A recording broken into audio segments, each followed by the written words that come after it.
चंदनपुर गांव में चारों तरफ हरियाली थी। खेतों के पार एक तरफ नदी बहती थी और दूसरी तरफ एक पहाड़ी थी। नदी और पहाड़ी के बीच समतल भूमि में महल के वृक्षों की बहुलता थी। बैसाख लगते ही उसमें महल के निकलने का काम शुरू हो जाता। महल निकलने का काम बढ़ाई पर होता था। जिनके महल वृक्ष थे उन्हें बांटकर आधी शराब मिल जाती। महल पीने वाले महल पीकर मस्त होकर पीपल के वृक्षों के नीचे बेहोश पड़े रहते। इन्हीं बेहोश पड़े रहने वाले में से एक नाम था लता के पति रामू। रामू एक छोटा किसान था। किसान इसलिए कि उसके पास खेत थे, पर रामू को किसान का काम कभी नहीं सोया है, इसलिए वो खेत को बेचकर खाने लगा। वह दिन भर खाली बैठा रहता, महल की शराब पीता और जब पैसा कमी होती खेत का एक टुकड़ा बेच देता। रामू अपने घर का अकेला था। माँ बाप उसका गुजर चुके थे और भाइयों ने उसे अलग कर दिया था। काम नहीं करने वाले आदमी को भला कौन बैठा कर खिलाता। भाभीियों ने रोज रोज के ताने से तंग आ गए। रामू को भी लगा कि बंटवारा करके अलग हो जाना ही उचित है। आखिरकार रामू भाइयों से अलग होकर अपनी रोटी खुद सीखने लगा। जब रामू को भाइयों से अलग हुआ तो तब तक उसकी शादी नहीं हुई थी। स्वयं से रोटी सेकने का सिलसिला जो एक बार शुरू हुआ तो वह लंबा चलता रहा।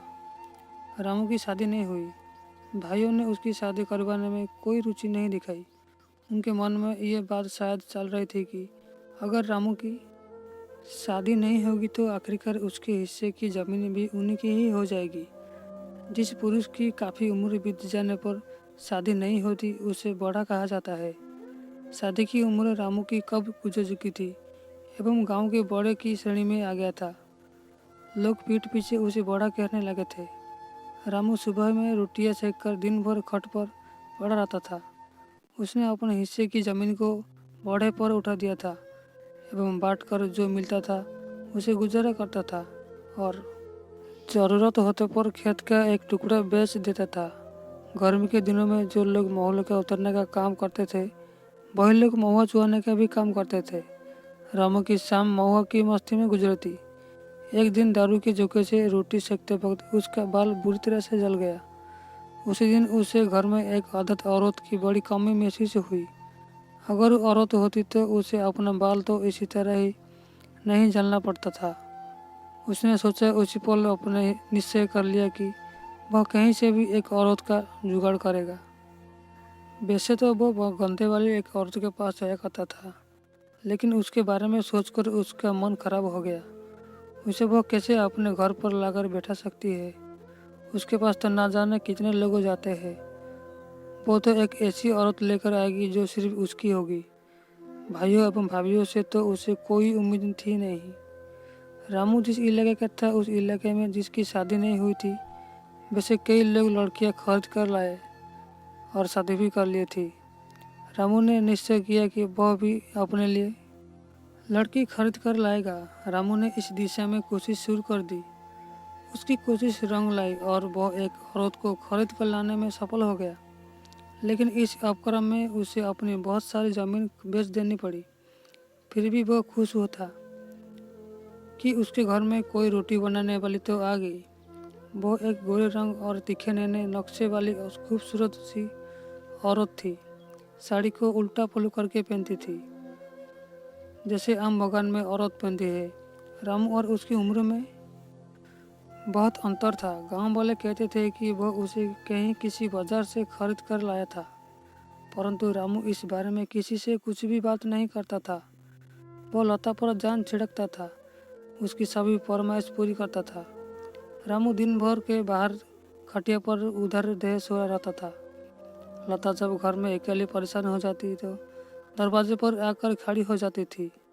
लता अपने घर के पुराने दरवाजे की चौखट से 8 लगाए सर पर पल्लू डाले एवं पल्लू का एक सिरा अपने दांतों से दबाए उधर से गुजरते लोगों को अक्सर देखा जाती थी। वो लोगों से बात करना चाहती थी, लेकिन उसे हिंदी की सिवा कुछ नहीं आता था और गांव के लोगों को हिंदी भी पता नहीं था। गांव की औरत जब कभी रामू के घर घूमने जाती थी वो दौड़कर माझिया लेकर आती और औरत को कहती है, बैठो बैठो। औरत उसकी इसी बातों पर ठटा कर हंस देती। हालांकि धीरे धीरे उसने गांव की भाषा भी सीख ली थी। रामू के घर में लता के आने के बाद खर्च बढ़ गया। इसी दौरान उसने 2 बच्चे को भी जन्म दिया। रामू के पास पहले ही छोटी सी खेती थे। उन्हीं खेतों को बेचकर खाता रहता था, लेकिन बेचकर खाने से तो सोना का पहाड़ भी कम पड़े। फिर रामू के खेतों का बात ही क्या है। एक दिन ऐसा आया कि जब रामू के पास बेचने के कुछ भी नहीं बचा। रामू 60 बता पार कर लिया था। उससे वह नया कोई काम होने वाला नहीं था। और सच तो ये है कि गांव में नया काम करने की कोई संभावना नहीं थी। जिंदगी भर बैठकर खाने वाला आदमी शारीरिक परिश्रम वाला काम भी नहीं कर सकता था कि मजदूरी करके अपने लिए 2 रोटी कमा ले। कुछ दिनों तक तो उधार पैसा लेकर काम चला रहा था, पर जब भूखे मरने की नौबत आ गई तो एक दिन रामू घर छोड़कर भाग गया। लता अब गांव के अकेली और बिना किसी सहारे की हो गई थी, पर उसे तो अपने 2 नन्हे बच्चे का सहारा बनना था। भूखे किसी की सगा नहीं होती। जब लता के बच्चे भूखे से बिलबिलाने लगे तो माँ की ममता में दिल बिखर पड़ा। पड़ोसियों से 2 रोटी भीख मांग कर लाई, लेकिन रोटी के साथ रामू के हिजड़ा होने का ताना भी मिला, जो अपने बीवी बच्चे को अनाथ छोड़कर भाग गया। लता को अपने पति के बारे में ऐसा सुनना अच्छा नहीं लगा, पर उसके पास सुनने की सिवा विकल्प ही क्या था। जिसके पति घर छोड़कर भाग जाए, उसके पड़ोसी भी दिलदार नहीं होते। पड़ोसियों से शीघ्र ही दूर धरना शुरू कर दिया था। अब क्या करे? लता सोची कि कभी विचार करती कुआं में कूदकर जान दे दे, लेकिन बच्चे का ख्याल उसके पैर रोक लेता। कभी विचारती कि बच्चे का समेत कुएं में कूद जाए। फिर सोचती कि आखिर बच्चे की जान लेने का अधिकार उसे कैसे है, तो फिर वो क्या करे।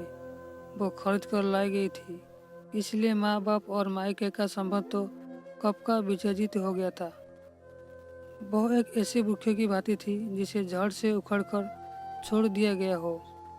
वो हवा के झोंके के साथ दूर कहीं पहाड़ों के उस पार उड़ जाना चाहती थी, जहाँ उसकी जड़ जमीन में गाड़ी हो, जहाँ बच्चे भूख न तड़पे हो, जहाँ लड़कियां बेची न जाती हो। एक दिन रिश्ते का देवर थोड़ा सा चावल लेकर आया। लता के जीवन की थोड़ी आशा बंधी, परंतु एक हाथ से चावल देते हुए दूसरे हाथ से उसने लता का हाथ पकड़ लिया। ये क्या करते हो माधव, मैं आपका माँ जैसी हूँ। लता ने हड़बड़ा होकर चिल्लाकर बोला तो माधव वहाँ से चला गया, पर एक शाम की भांति आशा भी चली गई। एक दिन रात में जब अंधेरा पिछवाड़ा के नीम से उतरकर धीमी धीमी आंगन में पाप पसरने लगा था और उसकी भूख अपने चरम बिंदु पर पहुंचने लगी थी, उसे लगा कि उसका प्राण गले में आकर अटक गया है। बेटे भूखे से बेहोश खटिया पर पड़े थे। सुबह से उन्हें पानी पिलाकर फुसला रही थी, पर पानी पिलाकर बच्चे तो फुसल जाते हैं, भूख को फुसलाना संभव नहीं है। वह फिर आकर खड़ी हो जाती है। शाम के घर के बाहर में लता बच्चे को साथ लिए घर छोड़कर ये सोचकर निकल पड़ेगी, या तो बाहर निकलकर रोटी का इंतजाम करेगी या बच्चे के साथ कहीं जान दे देगी। कई दिनों के भूखा रहने के बावजूद दिन में ये सोचकर नहीं निकल सकेगी कि कहीं समाज के लोगों उसके घर बाहर से जाने का पता न चले जाए, जिससे रामू की तरह पति किसी को ना मिले। रात का समय पर घर आने लगा था। छोटे से बक्से से इस समय किसी भी सवारी गाड़ी के खुलने की अब कोई संभावना नहीं थी। थोड़ी देर में जब उसने जरा होश संभाला तो देखा कि बच्चे भूखे से बिखर रहे थे। छोटा वाला तो एकदम अधमरा सा हो गया था, वो रो भी नहीं पा रहा था, उसकी आंखें उल्टने लगी थी। लता ने साहस करके होटल वाले से कहा, भैया एक रोटी दे दो, बच्चे को खिलाना है। पैसे है? होटल वाले ने पूछा। पैसे तो नहीं है भैया, उसने कहा। पैसे नहीं है तो रोटी क्या मुफ्त मिलती है क्या? चल भागे यहाँ से, बच्चे मर जाएंगे भैया, रोटी दे दो, बदले में मैं तुम जो कहोगे मैं तुम्हारा काम कर दूंगी। उसने कहा, अच्छा तो पहले काम कर दे फिर रोटी लेना।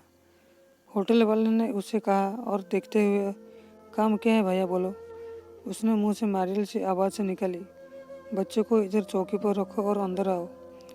होटल वाला उसे होटल के पीछे बने कमरे में ले गया, जिसमें आटे की बोरियां और होटल की काम आने वाले अन्य सामान रखे होते।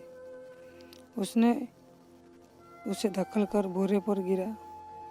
दिया। कई दिनों की भूखी लता लाश की तरह बोरी से लुढ़क कर नीचे गिर गई। होटल वाले ने उसे उठाकर फिर से बोरी पर रखा। ठीक से बैठो वरना रोटी नहीं मिलेगा। क्या करना है भैया? उसने मिमियाते हुए पूछा। आरती उतरनी है तेरी, टाइम मत खराब करो। रोटी चाहे तो जल्दी करो, नहीं तो भाग यहाँ से। ऐसा ना करो भैया, कोई और काम करवा लो, मैं जूठे बर्तन धो दूंगी। लता ने गिड़गिड़ाते हुए कहा। जूठे बर्तन धोने के लिए बहुत पड़ा है यहाँ। देख अभी दुकानदारी का टाइम है, टाइम खराब मत करो। आती है तो बोल, नहीं तो भाग यहाँ से। लता का बड़ा बेटा जोर जोर से रोने लगा था, जिसकी आवाज़ उसे सुनाई दे रही थी। वो विचलित हो उठी। कोई माँ अपने बच्चे को भूखा रहने कैसे दे सकती है, चाहे उसके लिए स्वयं उसे कितनी बार मरना पड़े। उसने आंखें बंद कर ली और अपना शरीर ढीला छोड़ दिया। होटल वाला अपने काम में लगा था। वो उसके मुंह में बुरी तरह से भौंकने लगा। उसके मुंह से पान की भयानक बदबू आ रही थी। वो तेजी से कुत्ते की भांति हिल रहा था और शीघ्र ही ढीला हो गया। कमरे में कोई दरवाजा या पर्दे का कोई इंतजाम नहीं था। लता की आंखों में आंसू आ गए, लेकिन उसे इस बात की खुशी थी कि उसके बच्चे के लिए एक रोटी का इंतजाम तो हो गया। लेकिन भूखे की रोटी मिलना इतना आसान नहीं होता है, तो कोई बच्चा भूख से नहीं मरता। अभी होटल वाला निबेड़ हो रहा था कि कमरे में एक आदमी आकर खड़ा हो गया। वह किसी बॉस का तलाशी था। लता ने अपने आंखों की आंसू पोंछकर कपड़े संभालने लगी। तभी तलाशी ने आकर फिर से आटे की बोरी पर उसे पटक दिया। जाती है कहाँ, हम भी है। तलाशी विद्युत हंसी हंसते हुए कहा। भैया हमको जाने दो, हमारा बच्चा मर जाएगा। लता ने चिल्लाने की कोशिश की, लेकिन उसकी आवाज़ गले में ही अटक गई। भैया आपने तो कहा था कि आप रोटी दोगे। आपने जो कहा मैंने किया। भैया अब रोटी दे दो। भैया मेरा बच्चा भूखे से मर जाएगा। आपको पैर पकड़ता हूँ भैया, इतना निर्दय मत बनो। उसने होटल वाले से दया की भीख मांगते हुए कहा। उसकी आंखों के आगे अंधेरा छा गया था। उसका गला सूख रहा था। चुप रे, दे देगी तो घट जाएगा क्या? होटल वाले ने हंसते हुए कहा और तलाशी का इशारा कर दिया। तलाशी भूखे कुत्ते की तरह उसके ऊपर टूट पड़ा। लता देह की तरह पड़ी रही। उसके देह से संवेदना खत्म हो गई थी। उसे कुछ भी अब महसूस नहीं हो रहा था। शीघ्र ही ये खबर पूरी बस स्टैंड में फैल गई कि होटल में माल आया हुआ है। रात गहराने के साथ बस स्टैंड में रात बिताने वाले ड्राइवर, तलाशी और दलाल होटल के उस कमरे में आते रहते और निकलते रहे। कुल मिलाकर 15 जानवर उसे रात उस लाश के साथ अपनी हवस पूरी की। बाहर 2 निरीह बच्चे भूखे से तड़प कर बेहोश पड़ रहे और लता 2 रोटी के लिए जिंदा लाश बन गई।